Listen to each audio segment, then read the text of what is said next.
large walking groups. It just happens. All the tourist shops are down that street where they buy their souvenirs. Yes, and where are you going to ban them from? We're going to stop it. So and throw their rubbish. Yes, and we'll put. Milton Keynes is now no longer being allowed to be considered for a city of culture. Is it European City of Culture? Now we're going to leave the EU. I just said that. Yeah. Oh, did you? Sorry. Where were you? I don't know. Perhaps I nodded off. You must have been next door. Right, can I just come in and make a comment about... I'm just repeating. Yeah. I'm going to do an Alan here. Yeah, go on. Okay, as we've drifted off. Yep. And drifting's the appropriate word, because we were talking about rubbish in the sea. In the sea, yeah. The sea has long been the dumping ground for human activity. Yep. From natural bodily fluids and so on, and the plastic is just the modern version of it, I would suggest, and that will change. What's it, additional, in some time? That's right, and I'm sure we still put effluent and so on in the sea, depending where you actually live. But you know, the sea has a commitment. I don't know what's the word. You mean it can biodegenerate? Yes, but it doesn't with plastic. It's got salt in it, you know, and therefore it does break down organisms. And is that it? Is that the word? Did I say that right? Yeah, I think you did. Yes. It does break down organisms through the natural processes of dispersion and probably better than anything else did. But not with plastics. It doesn't do it with plastics. Well, no. In time, it may well evolve. Okay, you're a birdman, and he's from Alcatraz. I quite admire you for this, you know. But tell me something, and tell me this. Now then, these creatures are going to go in the water, and I think it is dreadful and awful. There's no two ways about it. You know, when a hammerhead turtle or whatever, you know, eats a couple of plastic bags and dies, you know. But, and this is my point, these animals are not stupid, and it's going to take them a little bit of a while to evolve to realise, and mum will say to the kids, you know, hey, look, don't see that McDonald's wrap roll, don't touch that, because that's not food, right? And to prove that, I'm going to ask you a question, Kevin. If you go down the motorway and there's roadkill at the side of the road, you will see big black crows standing 2 inches on the inside of the white line, and they will not move when a 40-ton truck comes past them. Yeah, but it's been proven because they know that mum's told them, you know, go across the other side of that white line, mate, and you are roadkill. But some birds are a lot more intelligent than others. It's been proven. Well, they're animals. I want Kevin to answer that question. Right. Well, that's a fair observation, and let's face it, creatures do train their offspring to observe certain rules, and I'm sure you're probably right. In time, it will happen, but there will be less of them to start spreading the word. Yeah, but also plastic. It does take time, and it's the same old story of evolution and so forth. Isn't it the same with human beings, though? You know, probably at one stage in life, you know, somebody would have gone down the beach, and because there was a salty piece of rock there, you know, they would say, oh, let's chew on this, and oh, let's eat this, you know, and then they suddenly decided, oh, that's interesting, because little Johnny died, you know, because he'd eaten 4 pebbles off the beach, you know. And that is how we find out, and I will accept that, Bob. Bob? No, Bob. I'm Alan. Bob. He's advocating. I don't advocate dumping plastic. I've lost it. But then you see, a piece of plastic to a whale could look like a jellyfish. I mean, the big thing, I mentioned albatrosses earlier. I've got a bit of a thing about albatrosses. Albatross on a stick. And there is an albatross is killed every 5 minutes in the world. Yeah. And it's due to long life fishing. And part of that, and long line fishing, should I say. And these lines can be up to 100 miles long. Now, you think of that. And you've got fishermen in the southern seas of this world, after Patagonian monkfish or something, and they run all these lines out and they're baited. And an albatross on its 7,000 kilometre round trip, fetching food for its single youngster that they only have one every 2 years, and they see these things around, these baited hooks, they dive down, they get caught on it, and they just drown because they're just dragged behind these fishing boats. Now, that's alien to them.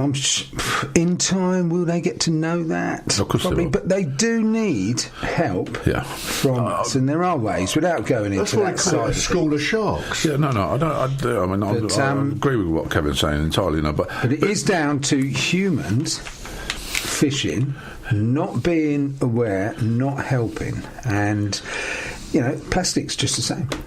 Well, yeah, I mean, I'm not.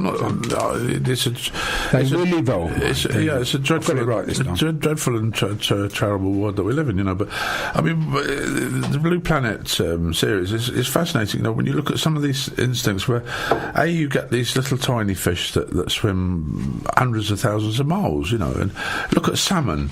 Salmon come across and they go to the same river, they go up the same river where they were spawned. How on earth? And so people say fish. It's more instinct. Fish are stupid. Well, whatever it is, it's half of them. Actually, I would say they've got more flipping common sense than a lot of human beings walking around the earth. And you look at these whales and things like that. They can detect things that are hundreds and thousands of miles away. Through goodness knows what, instinct or whatever. But fascinating. Yeah, I mean, we all know how difficult it is to get into these plastic containers in any event. Some of these things you get at Costco, I mean, it's a nightmare trying to get into them. Yeah. And then when you've got to dispose of these big grape boxes that I get, it's a nightmare. 7 minutes past 9 o'clock, and we've got I'll let Kevin get a word. Didn't you want to? I was just say, by the way, the police are looking in Milton Keynes. Are looking for specials. If anybody wants to become a special, they're just sort of saying, you can't trust a copper like a full-time absolutely. You can't find your way home. That's the problem. They've got a meeting on Monday, the 4th of December, 6:30 to 8. If anybody wants to become a special, there you go. Is there an age limit? Yes. 18. You've got to be 18, but I don't know about upwards. Well, I'm 60, but you probably can do it. I'm 71, and I wouldn't get in, so because I couldn't run after burglars. So you don't have to. You don't have to, because you're putting yourself in danger. Then let's face it. Come on. Actually, you're only serving the community, trying to save them from danger. Yeah, I'm going to bring up a case in a little while where there's about a PCSO. Let's see if I can put my hand. Let's say good morning to Lynn and good morning to Trish, shall we? Our regular listeners. Hope you're out there in Grumpy Land. And it's good morning from Kev. And yes, good morning to Kev. all our listeners. Good morning, Kev. Yes, good morning, Kev. And good morning, indeed to Trish. you guys in the studio. Thank you. Here we go. I've put my hand on this one, as I can do very quickly. Hand on your heart. Yeah. John Cannon was praised by police superiors after catching a driver who knocked down and seriously injured a pedestrian. He's a 62-year-old community support officer, and he chased the much younger suspect into woodland and rugby tackled him to the ground. Well done. But for the past 8 months, he's been suspended, accused of misusing his vehicle's blue lights during the incident in March. He can't return to work until the Independent Police Complaints Commission has concluded a misconduct probe. This is the stupidity of this country, isn't it just? This is a one-day thing. Yeah. Did you, didn't you, decision, done. Yeah. That's madness. Why do they drag it on? Because they get expensive. And allegedly, what he was in a. I mean, and I'm surprised that the police, because the PCSOs drive around in cars that they've got police written on them. They don't have the, all the blue and white stripes and all the rest of it. But apparently, whatever he was in this police car, stopped at the scene because he witnessed this accident. Put his blue lights on, but he put them on to alert people that he was parked.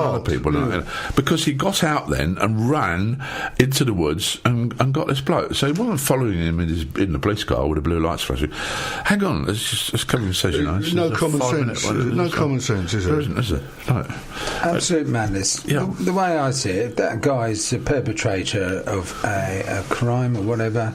He's been tackled, he's been apprehended. Fantastic. Yeah. He said he used the blue light sword. But then the CPS won't prosecute, will they? You see, they'll say, oh no, we haven't got 100% chance of winning the case, therefore we should drop it.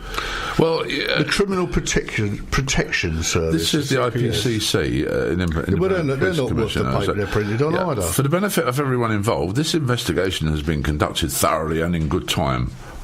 rubbish. He did the Police Complaints Commission are useless. Yeah. And he still doesn't know what the result of it is, and the IPC will consider publication of the findings from this investigation in due course. Yeah, and then they'll just say, we're writing it off now. So they're a waste of space. The IPCC are pre-proven a waste of space. Yeah.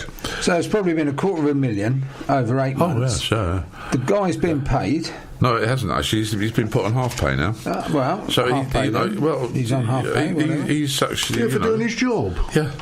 Surely that's what the police within the bounds of common sense and the law as such. They'll probably say there's a law against putting a blue light on at the scene of an accident. Well, but as Barry Hyde would have said, that probably is fake news. Well, I doubt it. Greater Manchester Police said it would be inappropriate to comment until the investigation has ended. But the whole thing revolves around the fact that this incident happened in March. It's now 9 months later. The guy who was caught, he's been dealt with now. But the poor police. What's happened to him? He got jailed for 3 years. Oh, he got jailed. He was jailed for omitting dangerous driving. Can I ask you a question of Alan here? Yeah. Alan, what are you doing? Alan is pretty good on these sort of things, and I value his comments on this. Now, for something like this, to me, on the face of it, it's pretty cut and dried. Yep. Okay? Why? Can you explain why it might take 9 months and we still haven't had this investigation complete? Because of the weakness of most HR departments within organisations. They're so afraid of being taken to a tribunal. PC.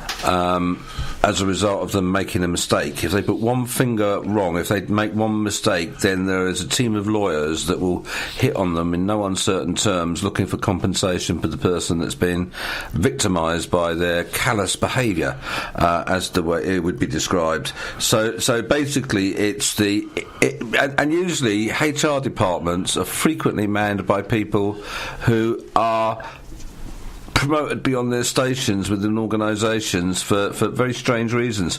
There are brilliant HR people, don't get me wrong. There are brilliant HR people who really do know what they're doing. But there's also a whole band of people that have been put into that situation because there's no other part of the company that they can actually fit into. Right, it's 12 minutes past 9 o'clock here in Milton Keynes. I'm Mike Barry. I'm Bob Bluffield. I'm Alan Mallyon.